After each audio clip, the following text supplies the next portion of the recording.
My name is Claire Bennett. I am 30 years old. 4 years ago, my boss Malcolm Reeves coerced me into approving falsified shipment logs that covered up his mismanagement of client contracts, and I complied because I feared losing my position at the logistics company. Now, during this critical board meeting in our Oklahoma City office, my boss is about to present a report that shifts blame for over $300,000 in missing funds onto me, threatening my entire career.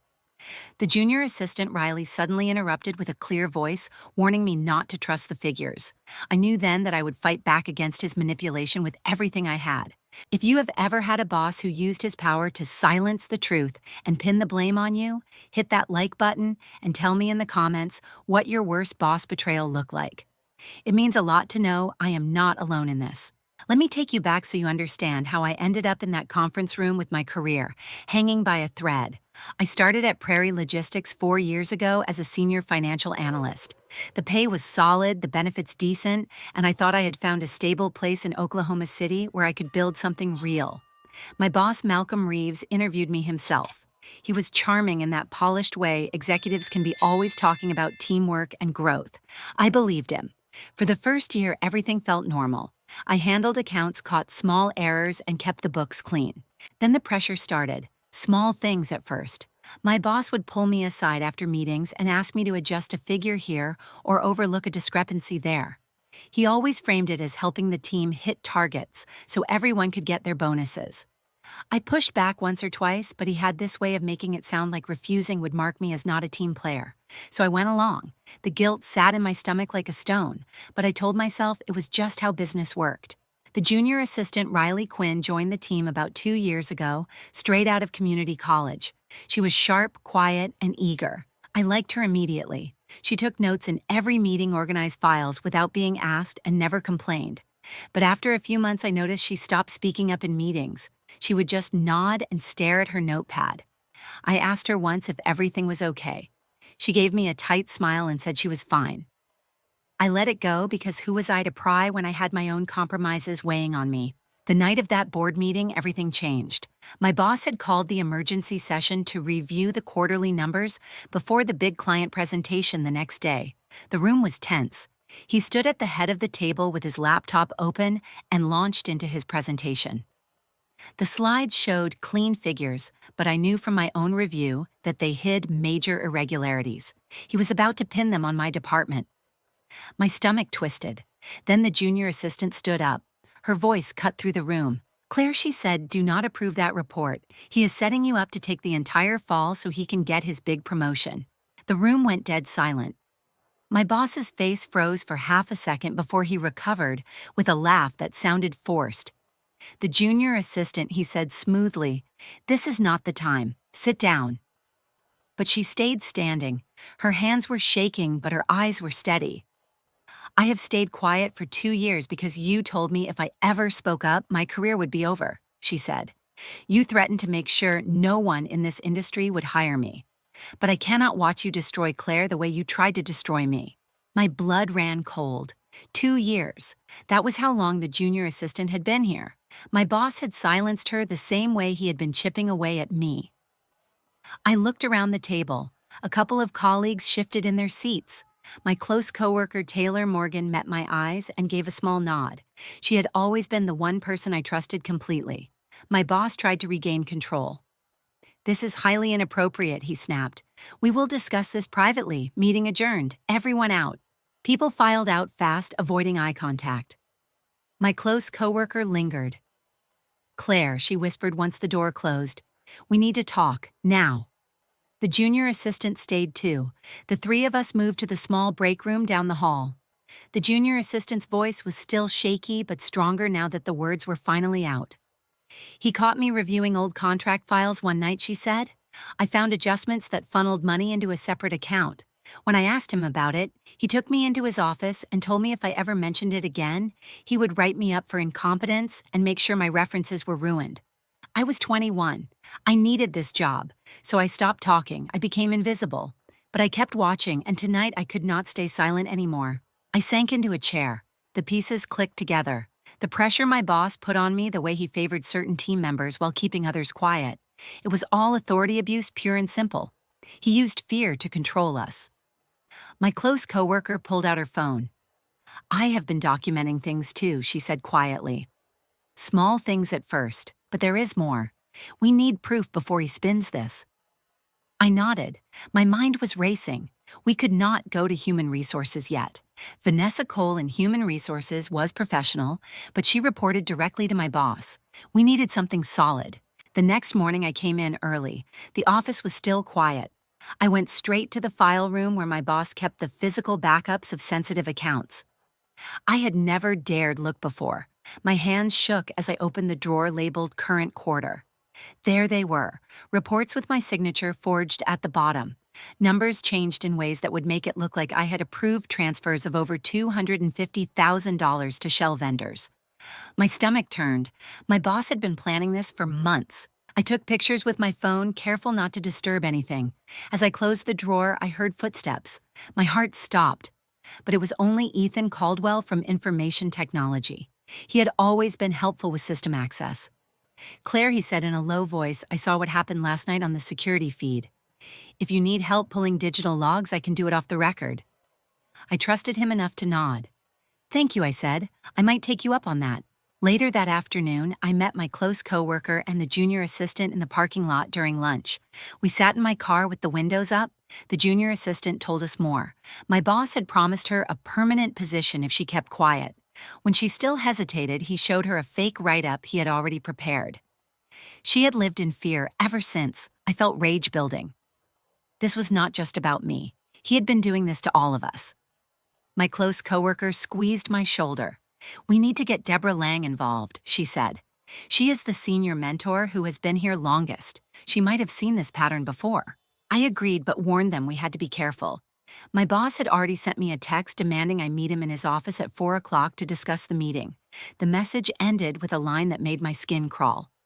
We need to get our stories straight, Claire. Team first, remember. I stared at the screen. The threat was there between the lines.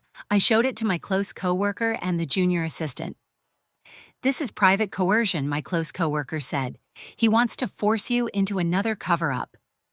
The junior assistant looked pale but determined. Do not go alone, she said, but I had to. If I refused, he would use it against me. I told them I would pretend everything was fine, play along until we had more evidence. Inside, I was screaming. My boss had spent years building this web of silence and control, and now it was tightening around me. I walked into his office at exactly 4. My boss was sitting behind his desk, smiling like nothing had happened. Claire, he said, closing the door behind me. About last night, the junior assistant is young and confused. We cannot let her wild accusations derail the team. I need you to back me up in tomorrow's client presentation. Say the numbers were your oversight. I will make sure your bonus reflects your loyalty. His words were calm, but the threat was unmistakable. I felt the weight of 4 years of small compromises pressing down on me. I forced a nod. Of course, I said, keeping my voice steady. Team first, he smiled wider. Good girl, now go home and get some rest. Big day tomorrow. I left his office with my stomach in knots. As soon as I reached my desk, my phone buzzed again. It was a message from an unknown number, but I knew it was him. The text read, "Remember what happens when people stop playing by my rules." I deleted it immediately, but the words burned. That night, I lay awake replaying everything. The junior assistant's courage had cracked the silence, but my boss still held all the cards. I had no idea how far he would go to protect himself. The next morning, I arrived early again and found Deborah Lang waiting by my desk. She pulled me into the small conference room. I heard what happened, she said quietly. I have seen my boss do this before with other analysts. We need to move fast. She handed me a flash drive. Digital copies of older reports, enough to show a pattern. My heart raced. For the first time, I felt like I had real allies.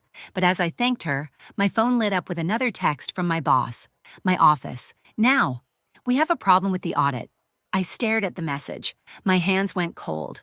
Whatever was coming next, I knew it would force me to make a choice I might not be able to take back. I took a deep breath and walked down the hallway to my boss's office. The door was already closed, but I knocked once and stepped inside. My boss looked up from behind his desk, that familiar polished smile fixed in place. "Claire," he said, motioning me to the chair across from him. "Close the door behind you. We need to have a little chat about what happened in the board meeting and how we are going to fix this mess you helped create." I sat down, my legs feeling unsteady.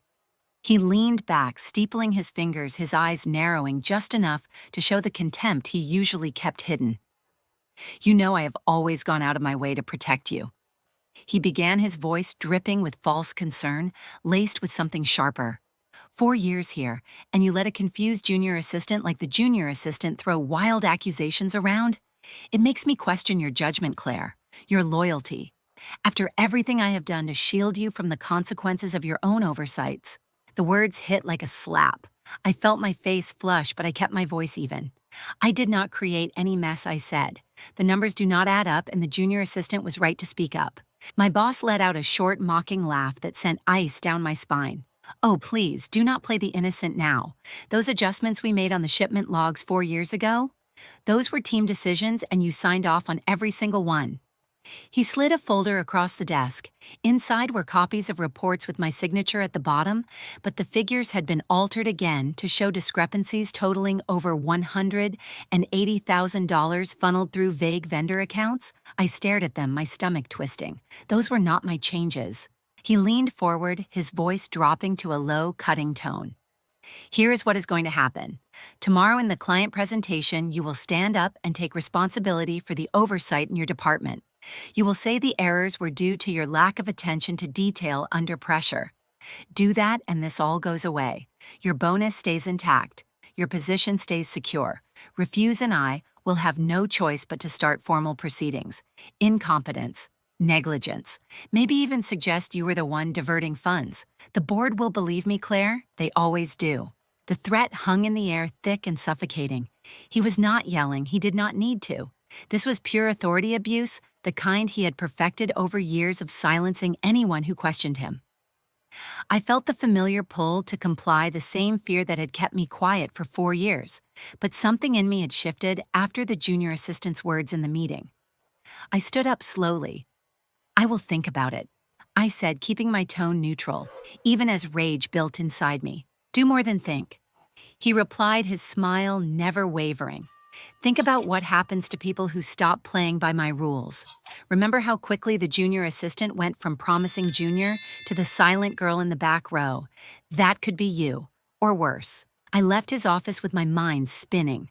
The hallway felt longer than usual as I made my way back to my desk. My close coworker was waiting there, pretending to review a spreadsheet, but clearly watching for me. Her eyes met mine, full of quiet urgency. "We need to talk somewhere private," she whispered. "The junior assistant is already in the break room with Deborah." I followed her, my pulse still racing from the confrontation. In the small break room, the junior assistant sat at the table, her hands wrapped around a coffee cup that had gone cold. Deborah Lang, our senior mentor who had been with the company for over 15 years, stood by the window, her expression grave. Ethan Caldwell from Information Technology slipped in behind us and closed the door. 2 more people I trusted had joined quietly. Jordan Ellis from Compliance, who had once flagged something similar, but been shut down, and Lena Vargas, a former account coordinator, who had left the company 2 years earlier under mysterious circumstances. She had reached out to Deborah after hearing rumors about the board meeting. The junior assistant looked up at me, her voice steadier now that we were away from my boss. "He did the same thing to me 2 years ago," she said. "I found the first altered contract file one evening when I was staying late to help with a deadline. I confronted him privately, thinking he would appreciate the heads up. Instead, he took me into his office and laid it out crystal clear.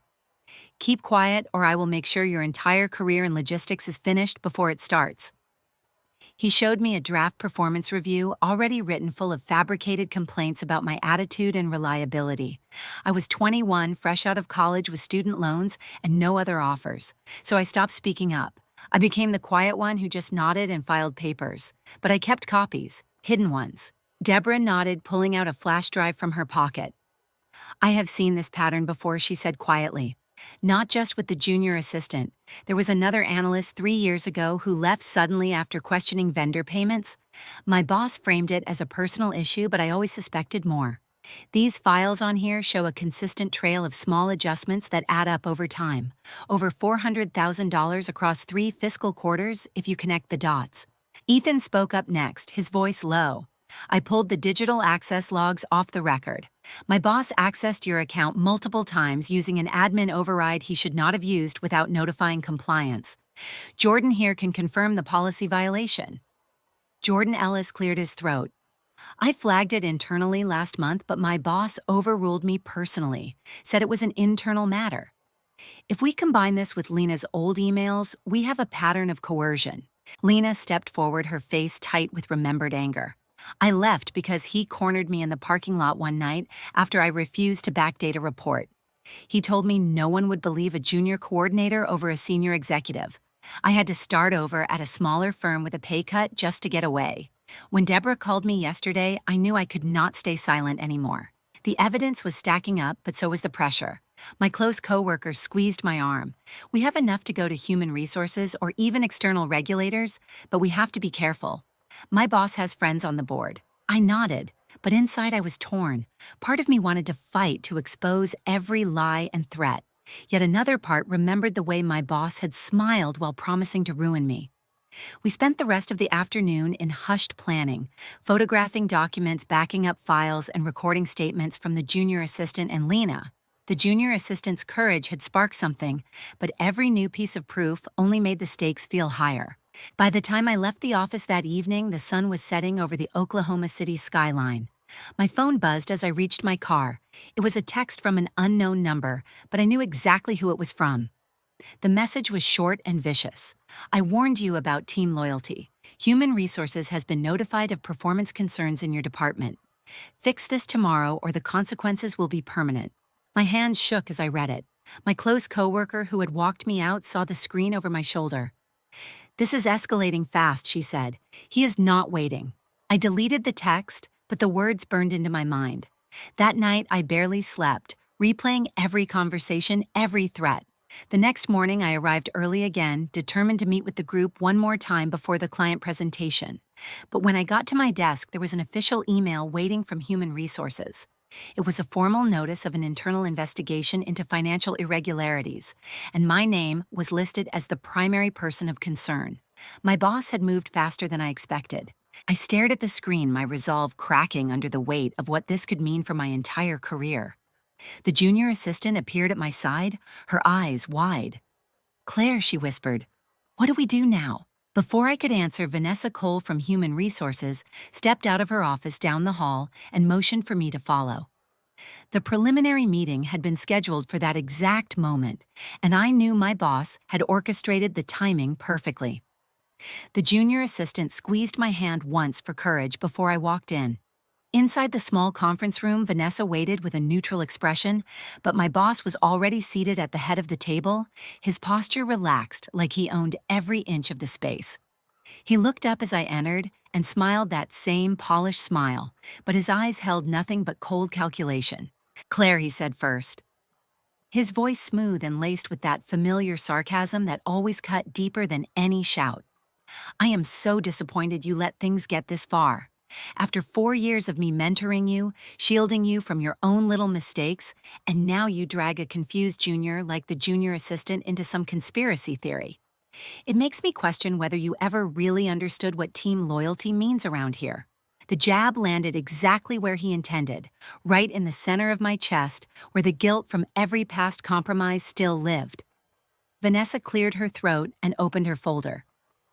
"We have received a formal complaint regarding financial irregularities in the quarterly report," she began. But my boss cut her off immediately, leaning forward with authority that filled the room. "Let me be clear," he interrupted, eyes locked on me. "Claire here has been under a lot of pressure lately. I tried to help her manage it, even adjusted a few figures myself to cover for her oversights. But when an assistant starts making wild accusations in the middle of a board meeting, well, that forces my hand. I have no choice but to recommend a full investigation focused on her department. For the good of the company, of course." His words twisted everything, painting me as the problem, while positioning himself as the reluctant protector. I felt the familiar pull to shrink, to nod, and accept the narrative he was building, but the junior assistant's courage from the board meeting still echoed in my ears. I sat straighter. "Those adjustments were not mine," I said quietly, "and the access logs show unauthorized changes from your admin account." My boss let out a short laugh, sharp and dismissive. Access logs, Claire, do not embarrass yourself. Everyone knows junior staff sometimes misinterpret things. He turned to Vanessa. I have documentation of Claire's performance concerns going back months, stress-related errors. If she wants to escalate this instead of handling it privately like a team player, then I suppose we let the process run its course. But I warn you, the consequences for false accusations against leadership are severe. The coercion hung in the air, private threats now spilling into this official space. Vanessa nodded professionally, but I could see the discomfort in her posture. She suggested gathering more statements, but my boss was already steering the conversation. Gregory Klein, one of the senior board advisors who had joined the meeting remotely on speaker, chimed in after my boss prompted him. Malcolm has my full confidence here, Gregory said. We cannot afford internal drama right before the client presentation. I sat there listening as the meeting dragged on for another 40 minutes, my boss delivering one cutting remark after another about my judgment, my loyalty, my supposed inability to handle pressure. Each one was delivered with that executive calm, but the psychological jab was unmistakable. He was not just defending himself. He was erasing me, making sure everyone in the room saw me as unreliable. When it finally ended, Vanessa said they would review everything and get back to me within 2 business days. My boss stood first, clapping me on the shoulder like we were old friends. Take the rest of the day, Claire, he said quietly so only I could hear. Think about what is best for your future here. Some people just are not built for this level of responsibility. I left the building that afternoon feeling hollow. My close coworker met me in the parking lot with the junior assistant Deborah Lang, Ethan Caldwell, Jordan Ellis, and Lena Vargas, all waiting in a quiet cluster by my car. They had more evidence-ready digital trails and signed statements from 2 other former employees who had reached out after hearing whispers. For a moment, hope flickered. We could fight this, my close coworker said. Take it to external regulators, expose the whole pattern of authority abuse. But as I looked at their determined faces, something inside me shifted for the last time. I had spent 4 years compromising in small ways, staying silent, while my boss chipped away at my integrity. The junior assistant had lost 2 years of her voice to the same fear. Lena had walked away with a pay cut and scars. Continuing the fight meant more meetings, more jabs, more nights wondering if my boss would finally destroy everything I had built. I realized then that winning was not possible in the system he controlled. The only power I still had was to stop playing. The next morning, I typed my resignation letter at home. It was short and factual. I cited personal reasons and gave 2 weeks' notice. I copied human resources and my boss. Within an hour, my phone rang. It was him. I answered on speaker so my close coworker who had come over could hear. Claire, my boss, said, his voice dripping with mock surprise. Resigning. After everything we have been through. This is exactly what I warned you about. Running away instead of facing your responsibilities. The board will see this as an admission of guilt, you know. Your reputation in the industry will never recover. The sarcasm cut deep, but I kept my voice steady. I am choosing to leave, I said. No more adjustments, no more silence, no more threats. He laughed again, that same sharp sound. Threats, please, I was protecting you, but fine. Walk away, just remember people talk. And I will make sure the story they hear is the right one. Team first, Claire, always. I hung up without another word. The next 2 weeks were a blur of quiet packing and final handoffs. The junior assistant decided to stay, but promised to document everything moving forward. Deborah and Ethan said they would keep an eye on things from inside. My close coworker offered to help me update my resume. Lena sent encouraging messages from her new job.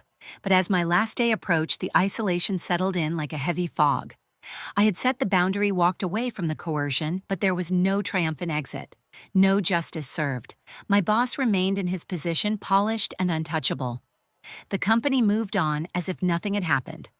I left with my integrity intact, but my career in Oklahoma City, fractured references, now questionable savings drained from the stress of the past month. On my final afternoon, I cleaned out my desk alone. The junior assistant stopped by briefly, her voice soft. "Thank you for believing me," she said. I nodded, but the words felt distant. I drove home that evening to my quiet apartment, the Oklahoma City lights blurring through the windshield. No celebration waited, no sense of victory. Just the heavy knowledge that I had chosen myself, and in doing so, I had stepped into a loneliness I had not fully anticipated. Friends from the office texted support at first, but the messages slowed as everyone returned to their own lives under my boss's shadow. I started applying for positions in other cities, knowing the story would follow me in whispers. Months later, I sat on my new balcony in a different state, the weight of that isolation still present but quieter now. I had boundaries, but they had cost me the network I once relied on. My boss never faced real consequences. The junior assistant still worked there, navigating the silence carefully. My close coworker kept in touch sporadically, but the family I had built at that company was gone. I chose self-preservation, and it left me standing alone with the truth. Sometimes walking away is not about winning. It is simply about refusing to lose yourself completely.